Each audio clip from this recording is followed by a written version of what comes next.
1절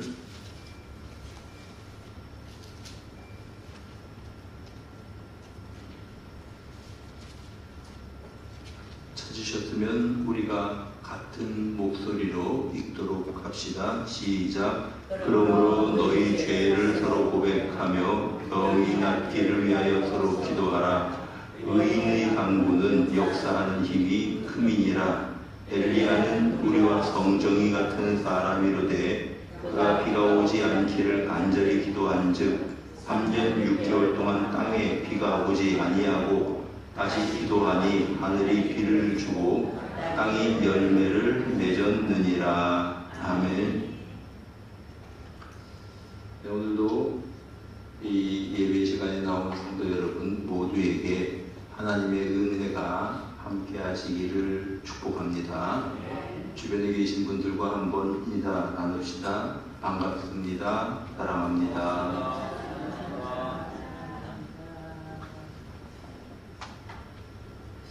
우리가 아는 대로 야고보 감독은 혹은 야고보 장로님은 기도의 사람이었습니다. 그래서 그의 별명이 낙타무릎, 낙타무릎을 가진 사람, 그렇게 불렸답니다. 왜냐하면 그가 항상 이제 무릎을 꿇고 기도를 하다 보니까 무릎이 낙타처럼 그렇게 되었다. 그래서 그런 별명을 가진 사람입니다. 그렇기 때문에 그는 기도하라고 반복해서 우리에게 권고하고 있는 것을 보게 됩니다. 그래서 오늘 병든 사람이 있으면 기도하라.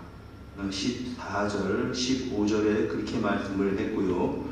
또 이제 오늘 의인의 강구는 역사하는 힘이 크다. 16절 이렇게 말씀하고 있는 것을 우리가 보게 됩니다. 의인의 강구는 역사하는 힘이 크다. 여기서 의인은 누구를 의미하는 것일까요? 또 특별한 사람이 아닙니다. 의인은 평범한 우리 같은 사람들, 예수 믿는 사람들을 우리에게 일러주는 그러한 그 호칭입니다. 여러분, 우리는 예수 그리스도를 믿기 때문에 믿음으로 의롭다함을 받은 사람입니다. 평범한 사람이지만 우리같이 예수를 믿음으로 말미암아 의롭다함을 입은 사람, 의인의 강구는 역사하는 힘이 크다. 이렇게 우리에게 일러주시고 있습니다. 기도는 특별한 사람들의 것이 아닙니다. 평범한 나나 여러분들 같은 사람들이 하나님 앞에 올려드리는 그러한 것이 기도라고 하는 것입니다. 하나님께서는 우리의 아버지시기 때문에 우리가 하나님 앞에 드리는 평범한 기도, 단순한 기도라고 할지라도 들으시고 응답하시는 분이십니다. 어떤 사람들은 이렇게 말합니다.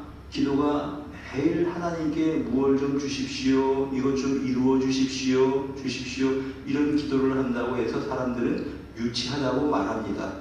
여러분, 어린 아이가 부모에게 요구할 때 유치한 거 없습니다. 자기의 필요를 있는 그대로 다 부모에게 말하는 겁니다.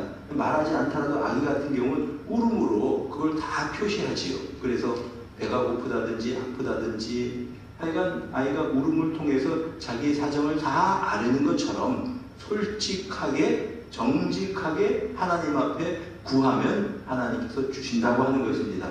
구하라, 찾으라, 두드리라. 하나님께서 열어주시는 은총이 여러분 모두에게 함께 하시기를 축복합니다.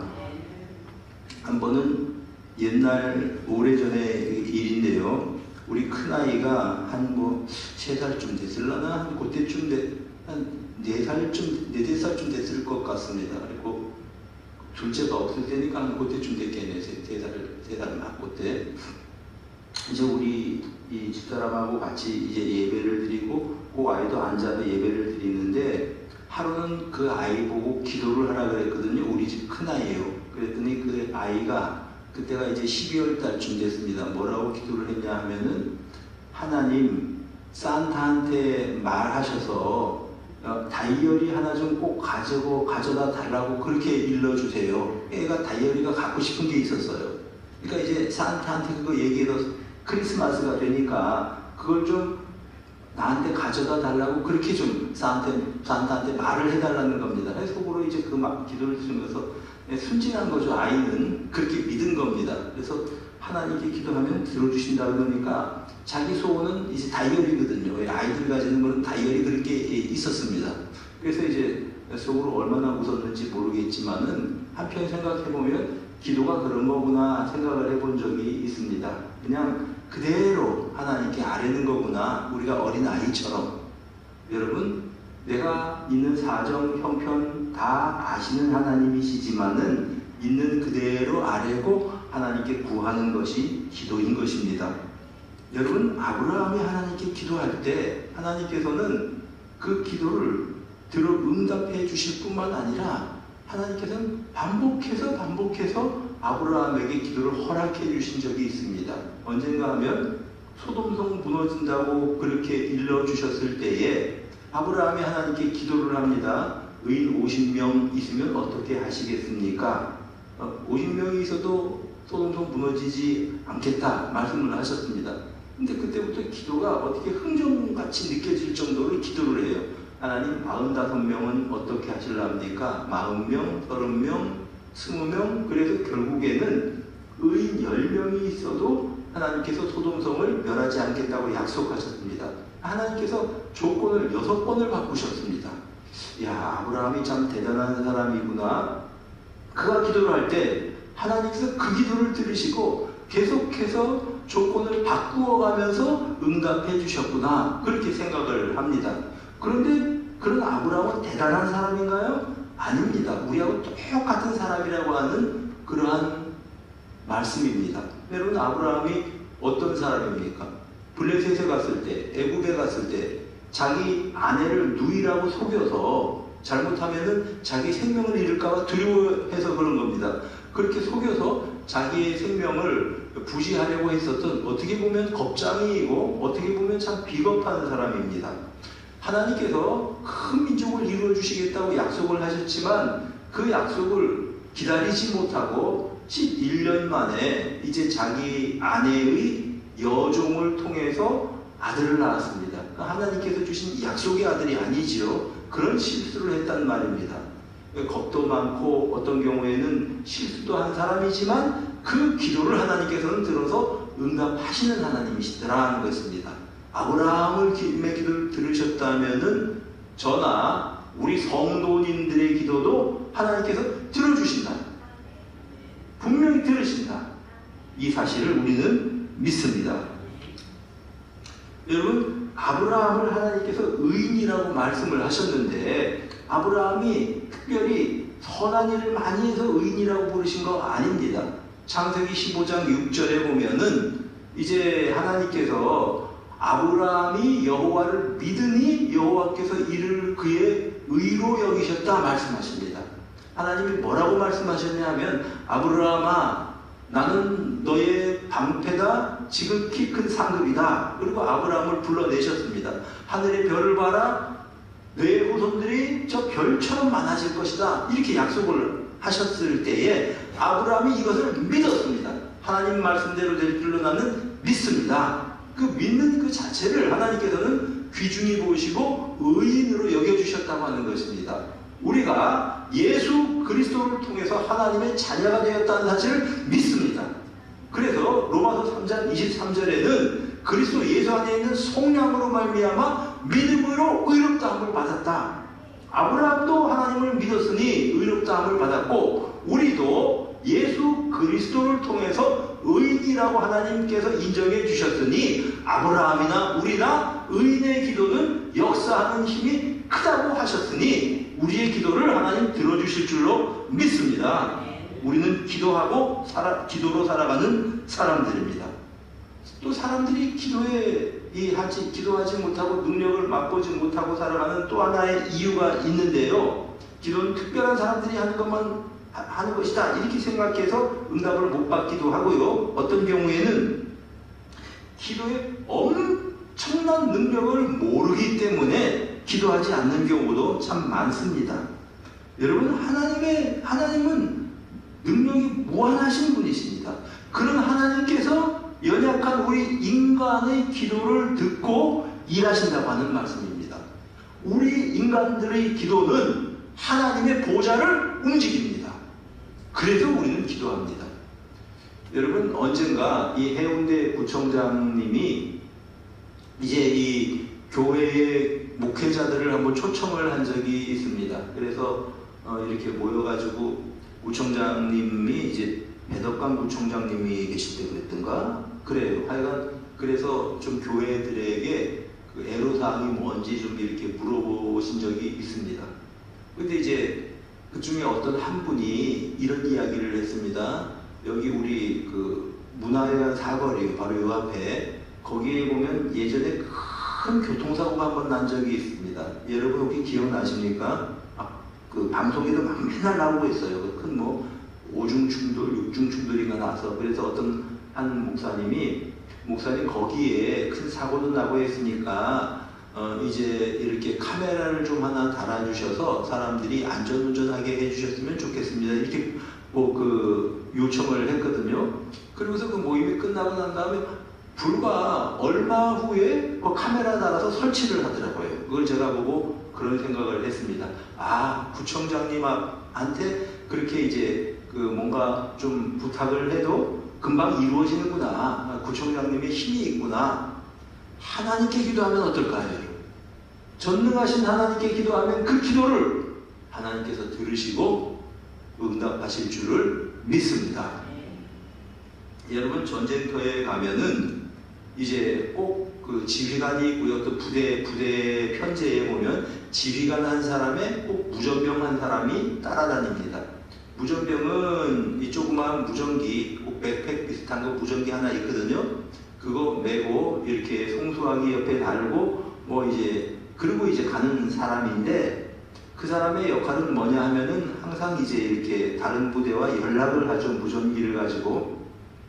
그런데 이 무전병이 굉장히 중요합니다. 무전병은 한 사람의 군인인데 그 무전병의 배후에는 누가 있냐 하면은 포병 부대가 있어요. 그래서 무전병이 전화를 해서 어느 지역에 적들이 지금 이렇게 모여 있으니까 거기에 좀 집중 포격을 해 주십시오. 이렇게 무전을 날리면 어떻게 됩니까?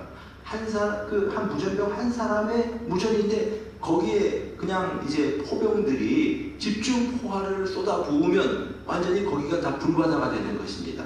한 사람의 무전병이 가지고 있는 힘이 뭐냐 하면 그 포병 부대를 움직일 수 있는 힘이라고 한다면 하나님께 올려드리는 무전이 우리의 기도인데 우리의 기도가 하나님의 보좌를 움직여서 하나님의 능력을 통해서 하나님께서 일하시는 것을 우리는 보고 살아가는 사람들입니다.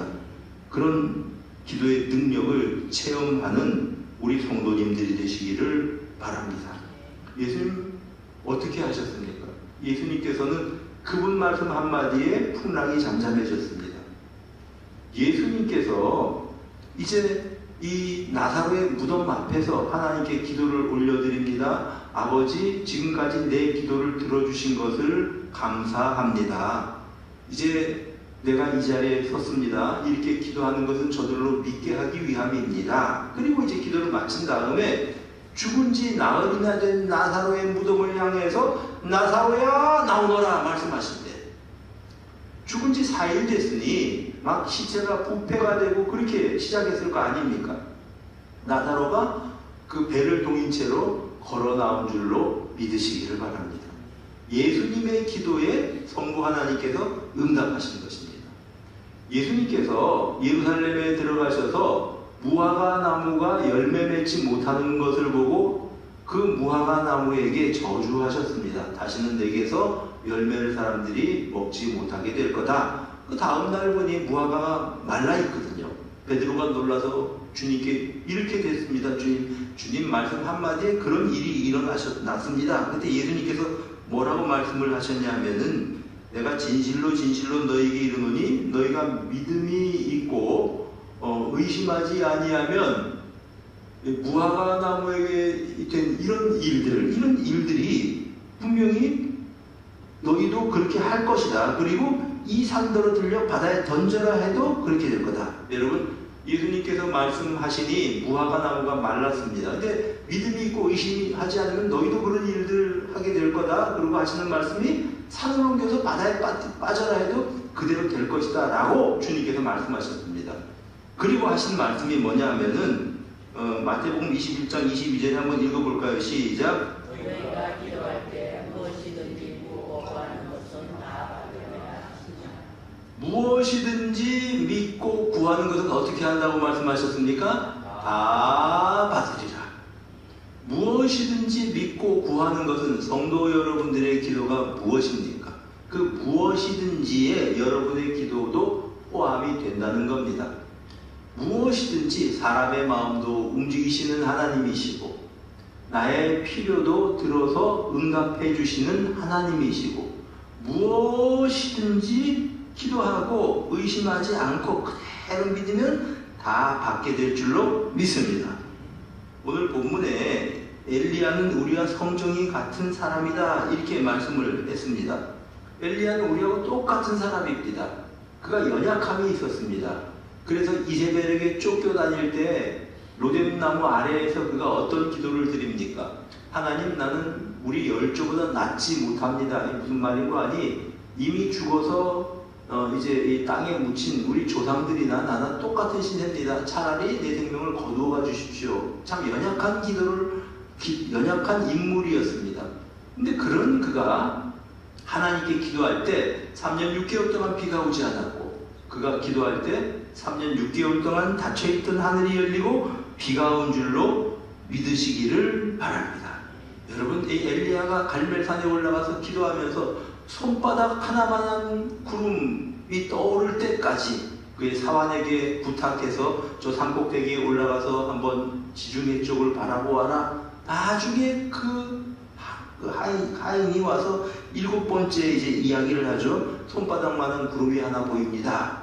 됐다. 그러면서 이제 아합에게 마차를 가지고 내려가라고 전해라. 이렇게 이야기를 합니다. 여러분, 우리하고 똑같은 사람인데 그가 하나님 앞에 기도할 때 하나님께서 들으시고 3년 6개월 동안 막혀있던 땅에 하나님께서 비를 내려주시더라고 하는 것입니다. 강릉 지역에 비가 오지 않아서 참 고생들을 많이 하는 것을 우리가 이제 이 영상을 통해서 TV 뉴스 시간에 이제 더러더러 보게 됩니다. 우리 참 다 같이 기도할 때 강릉 땅에 이 막힌 하늘을 여셔서 하나님께서 비를 내려주셨으면 좋겠습니다. 엘리야의 기도를 들으시는 하나님이시기 때문에 우리가 그런 기도도 드리게 되는 것입니다. 실제로 기도의 풍성한 기도를 누리지 못하는 이유가 뭔가 하면은 제일 근본적인 게 기도하지 않기 때문에 그렇습니다. 기도하지 않기 때문에. 우리 하나님께서는 기도를 들으시고 싶어 하십니다. 예수님께서 여리고성으로 들어가실 때의 일입니다. 어떤 이 맹인들이 두 사람이 예수님께 소리를 지릅니다. 다윗의 자손이여 우리를 좀 불쌍히 여겨주십시오. 사람들이 막 뭐라 그러죠. 왜 이렇게 시끄럽게 구냐. 예수님 지나가시는데 예수님께서 멈추어 서셔서 막 그냥 소리가 아니고요. 막 그 비명처럼 질렀다는 그런 뜻입니다. 비명 지르서 소리를 지르고 우리를 좀 불쌍히 여겨주십시오. 예수님께서 멈춰 서셨어요. 그들을 부르십니다. 내가 너희한테 뭐 해주기를 원하느냐. 여러분, 지금 이 맹인이 예수님께 소리 지른다면은 왜 소리 지르는지 어린 아이라도 알 겁니까? 알 것입니다. 왜 그렇게 소리를 질렀겠습니까? 보이지 않으니까 내 눈을 좀 띄워달라는 거죠. 예수님 그거 몰라서 부르셨습니까? 아니, 불러서 하시는 말씀이 너희들이 보기를 원하는구나. 그래, 너희 소원대로 되라. 이렇게 말씀하셔도 될 거 아닙니까? 근데 꼭 물어보시는 겁니다. 내가 너희한테 뭘 좀 해줄까? 무엇을 원하느냐? 왜 이렇게 나를 불러 세웠느냐? 이때 내 눈을 띄워줬으면 좋겠습니다. 우리가 보기를 원합니다. 여러분, 이거 몰라서 물으셨겠습니까? 알고 계시지만은 그들의 마음에 소원을 일으키시고 그들의 입으로 구하게 하시고 구한 것을 응답을 하게 하시기 위함입니다. 여러분, 우리가 필요한 거 다 알고 계시지만 그러나 하나님께서는 내 입을 통해서, 내 마음을 통해서 기도를 듣고 싶어 하십니다. 우리 아버지시기 때문에 그렇습니다. 기도하지 않으면 주시지 않는 거죠. 야고보서 4장 2절 말씀입니다. 너희는 욕심을 내어도 얻지 못하며 살인하며 시기하여도 능히 취하지 못함으로 다투고 싸우는도다. 너희가 얻지 못함은 왜 얻지 못한다고 말합니까? 구하지 아니하기 때문이요. 구하라 그러면 너희에게 주실 것이요 두드리라 열릴 것이고 찾으면 찾을 것이다. 사랑하는 성도 여러분, 마음속에 품고만 있지 마시고 구하고 찾고 두드리는 성도님들이 되시기를 바랍니다. 구체적으로 내 소원을 하나님 앞에 내 입술을 열어서 알려드리는, 올려드리는 성도님들이 되시기를 원합니다. 하나님은 그런 과정을 통해서 우리와 가까운 그런 친분 관계를 맺고 싶어 하시는 하나님이십니다. 넷째로 기도의 응답을 우리가 누리지 못하는 이유가 뭐냐 하면 다들 잘 아는 이유인데 죄 때문에 그렇습니다. 이사야서 59장 1절에 여호와의 손이 짧아 너희를 구원하지 못하신도 아니요 귀가 둔하여 듣지 못하신다 아니다. 하나님께서 우리 기도를 안 들으시는 때가 있다는 거죠. 근데 귀가 둔해서 귀가 청력이 약해져서 안 들으시는 게 아니라는 겁니다. 왜 듣지 않으시냐 하면은 2절에 보면 오직 너희의 죄악이 너희와 너희 하나님 사이를 갈라놓았다. 여러분, 그래서 우리가 기도할 때 너희 죄를 서로 고하고 그렇게 말씀을 하는 겁니다. 우리가 기도를 하기는 하는데 죄가 하나님과 우리 사이를 막고 있으면 하나님과 우리의 관계가 깨져버리는 그러한 상태입니다. 그러면 먼저 하나님과 우리 사이를 회복을 해야 되죠. 그래서 우리가 하나님 앞에 나와 기도하기 전에 먼저 하나님과 우리 사이에 막힌 것이 있다면 풀어야 된다고 하는 것입니다. 어떤 사람은 막 불순종하는 마음이 꽉 차 있어서 하나님과 관계가 막혀 있습니다. 그러면 그 불순종하는 마음부터 하나님 앞에 내어놓아야 된다는 것이죠. 우리가 하나님 앞에 회개하지 않은 죄 때문에 마음이 딱 닫혀있을 때는 어떻게 해야 됩니까? 먼저 하나님 앞에 죄를 내어놓고 회개하고 죄를 용서함 받고 하나님과 우리와의 관계가 막혀있는 것들이 없이 이렇게 투명하게 되어야 응답을 받는다라고 하는 그런 말씀입니다. 성경에 죄를 서로 고백하라 그러니까 모든 죄를 다 공개석상에서 고백을 하라는 말인가? 그건 아닙니다. 우리가 이제 뭐 구역이라든가 이런 데에서 우리들이 고백을 하면서 기도 부탁을 해야 될 기도 제목이 있고 사적으로 우리가 또한 기도해야 될 기도 제목들이 있는 것입니다. 그러나 중요한 사실은 죄를 고백하라고 하는 그런 의미는 하나님과 우리와의 관계를 아주 회복을 한 다음에 기도를 해야 된다, 이런 뜻을 여기 이제 포함하고 있습니다. 여러분, 기도가 응답되려면, 기도의 축복을 누리려면 하나님과의 관계와 사람들과의 관계가 원활해야 돼요. 사람들과의 관계가 막혀도 기도가 응답되지 않습니다. 하나님과의 관계가 막히면 당연히 기도를 하나님 듣지 않으십니다. 그래서 우리가 기도할 때에 하나님과 우리와의 관계가 투명하게 뚫려 있어야 되고 사람들과의 관계가 또한 뚫려 있어야 된다라는 말씀입니다. 욥기 42장에 보면 참 재미있는 이제 이 사건이 나와 있어요. 욥의 모든 고난을 하나님께서 다 돌이키시고 회복을 하시려고 할 때의 일입니다. 그때 하나님께서 욥에게 나타나셔가지고 이제 그 어리석게 이치를 알지도 못하면서 떠드는 사람이 누구냐 그랬더니 욥이 하나님 앞에, 하나님, 내가 이치를 알지 못하고 떠들던 그러한 무식한 사람입니다. 그리고 하나님 앞에 이제 허리를 동이고 답을 하지요.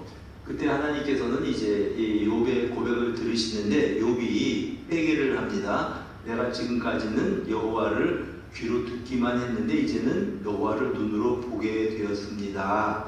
그렇게 고백을 하고 하나님께서는 이제 그 욥의 고난을 돌이키시려고 합니다. 근데 그 과정에서 그냥 네가 회개했으니까 너 모든 고난은 다 끝, 그렇게 한 게 아니고 욥의 친구가 있습니다. 세 친구들, 그 중에서 엘리바스라고 하는 사람에게, 대표예요, 세 친구에 이렇게 말합니다. 너희들 세 사람, 너희가 욥에게 무식한 말을 했다. 너희가 나에 대해서 한 말도 다 순전히 틀린 말이다. 그러면서 너희가 할 일이 있다. 내가 욥도 용서하고 너희의 허물도 용서할 터인데 이제 이 숫소 7마리 그리고 수장 7마리를 다 데리고 가서 욥에게 가서 제사를 지내고 제사를 지내게 해라. 그렇게 말씀을 하셔요. 그래 이제 엘리바스가 하나님께서 말씀하셨으니까 이제 이 재물을 가지고 오면 왔고 욥이 이제 그걸 가지고 하나님 앞에 번제를 드렸습니다. 그리고 나서 그 후에 하나님께서 욥의 공경을 돌이키셨다. 욥기 42장 10절에 보면 욥이 그의 친구들을 위하여 기도할 때 여호와께서 공경을 돌이키셨다. 이런 표현이 나와요. 왜 그럴까? 하나님께서 욥의 그 회개를 받으셨으면 욥을 그냥 돌이키셔서 그냥 회복시키시면 될 텐데 꼭 욥의 친구들에게 찾아와서 제사를 욥에게 지내달라고 하고 그리고 난 다음에 욥의 공경을 돌이키셨다고 성경은 증거하는 것입니다. 여러분 욥과 친구들이 굉장히 가까운 사람 사이였어요. 그래서 욥이 고통을 당한다는 소식을 듣고 여기저기서 모여들었습니다. 모여들어서 욥을 위로한다고 같이 있었던 사람들이니 얼마나 친숙한 관계입니까? 그런데 시간이 지나면서 이제 욥과 욥의 친구들이 서로서로 언쟁을 하기 시작합니다. 그래서 나중에는 그들의 관계가 깨어져 있었습니다. 서로서로 오해가 쌓이고 친구들과 서로서로 그냥 감정이 상한 상태였습니다. 하나님께서는 왜 욥에게 그 자기의 친구들을 위해서 제사를 지내라고 했을까요? 그 과정을 통해서 하나님께서 원하셨던 것은 욥과 친구들의 깨어진 관계를 회복시키고 싶어 하셨던 겁니다. 그리고 난 다음에 욥의 공경을 돌이키셨다. 여러분, 우리가 기도 응답 잘 받으려면요, 이거 분명히 알아야 합니다. 인간관계 가운데 막힌 것들이 있다면 풀어서 우리가 원활한 그러한 관계를 회복을 하고 기도해야 될 것이다 라는 것입니다. 물론 관계 회복이라는 게 A라고 하는 사람하고 B라고 하는 사람하고 서로서로 이렇게 이제 등을 져 있을 때 푸는 것은 내가 푸는 거예요. 내 마음속에서. 저 사람이 풀지 않으면 관계가 회복이 안 될 수도 있어요. 관계 회복을 말하는 게 아니라 내 마음속에 응어리진 것들, 내 마음속에 사람에 대한 미움, 어떤 그런 것들을 내가 풀라고 하는 말입니다. 하나님께서는 그것을 풀기 원하시는 겁니다. 늘 말씀드리지만 용서의 1차적인 혜택은 내가 받습니다. 용서한 사람이 받는다는 것입니다. 베드로전서 3장 7절에 참 재미있는 그 표현을 쓰고 있죠. 베드로 사도의 말씀입니다. 남편들아 이와 같이 너희 아내와 지식을 따라 너희 아내와 동거하고, 이 말은 무슨 뜻인가 하면 아내와 동거할 때 아내가 어떤 사람인지, 다시 말하면 이제 그 여자가 어떤 사람들인지 알아야 된다는 거죠. 모르면 안 되잖아요. 지식을 따라 동거하고 그런 뜻입니다. 그 다음에 그를 더 연약한 그릇이고 또 생명의 은혜를 함께 이어받을 자로 알아서 귀히 여기라. 그 다음 말씀이 이는 너희 기도가 막히지 아니하게 하려 함이라. 여러분, 이게 굉장히 중요한 내용인데요. 아내와의 관계가 뭐 이렇게 이제 원활하지 않으면 기도가 막힌다고 이렇게 말씀을 하는 것입니다. 그러니까 남편과 아내가 가장 가까워야 될 그런 상대편 아닙니까? 근데 둘이 막혀 있어요. 남편이 아내에게 막혀 있고, 또한 이제 아내가 남편에게 이렇게 또 막혀 있으면 어떻게 됩니까? 이제 하나님과의 기도가 이제 막힌다는 것입니다. 그래서 우리에게 주는 교훈이 그렇습니다. 우리의 인간관계를 풀고 또 우리의 마음속에 갈등을 하나님께 내어드리고 그리고 기도하라고 하는 겁니다. 그럴 때 그 기도를 들으신다는 것입니다. 욥을 생각해 보십시오. 하나님께서 욥의 공경을 돌이키시고 그 앞에 뭐가 있냐 하면 욥이 그 친구들을 위해서 기도할 때에, 그 친구들을 위해서 기도할 때에 여호와께서 욥의 공경을 돌이키셨다. 욥과 친구들의 관계를 회복하게 된 것을 보시고 욥의 공경을 돌이키셨다라고 하는 것입니다. 하나님이 원하시는 것은 물론 욥 친구들이 잘못했어요. 아주 엉터리 없는 말들을 했고 욥도 물론 그렇죠. 그때 하나님께서 원하시는 것은 그들이 하나님 우리 잘못했습니다. 우리 입술을 정결케 해주십시오. 그걸 바라는 것이 아니고 욥과 친구들과의 관계 회복을 원하셨다. 그래서 욥이 친구들 위해서 기도할 때 욥의 공경을 돌이키셨다. 우리가 생각해 볼 점입니다. 자, 사랑하는 여러분, 능력 있는 기도, 믿음의 기도를 드리며 살아가는 여러분들이 되시기를 바랍니다. 이 기도의 능력을 누리지 못하고 살아가는 사람들이 의외로 많습니다. 특별한 사람들이 하는 거다. 기도는 그렇게 오해하기도 하고 하나님의 능력을 모르기 때문에 기도하지 않기도 하고 어떤 경우에는 이런 거 기도해도 되냐? 그래서 기도하지 않는 사람도 있습니다. 그러나 아무리 작은 것이라고 할지라도 후히 주시고 꾸짖지 않으시는 하나님께 기도하는 성도님들이 되시기를 바랍니다. 오늘도 하나님은 여러분들의 기도를 듣고 계십니다. 우리 같이 복음성가 한 장 같이 부르고 오늘 같이 기도하는 시간을 가지도록 합시다. 오늘 집을 나가기 전 기도